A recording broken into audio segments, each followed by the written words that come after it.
Hello! Ayan. Luluto po tayo ng ginataan na tilapia. Inilagyan lang po natin siya ng niyog, sili, bawang, sibuyas, at luya. Siyempre, hindi mawawala yung patis or asin at bechin. Tapos, lalagyan po natin siya ng pechay. Ayan. Yan ang kanyang pinakagulay. Yan ay ating tanghalian. So, para pag dumating yung mga bata, luto na ang aming tanghalian. Kaya maaga po akong nagluto. Ayan na po.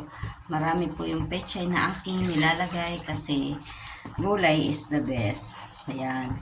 Tilapia po yung aking isdang ginataan. Yan ang aming ulam ngayon tanghalian. Kaya halina po kayo. Tayo ay mananghalian. Samahan niyo po kami sa aming masarap na tanghalian. Ayan, mapatuyuin lang natin siya ng konti para mas manuot yung lasa ng niyog sa isda at gulay. Ganyan lamang po, napakasimple ang aking ginataang tilapia. So, ayan po, tatakpan ko lang siya saglit para maluto yung kanyang gulay. Yan lamang po, maraming salamat at God bless po sa inyong lahat, sa mga nanonood dyan. Gandang tanghali. Bye-bye.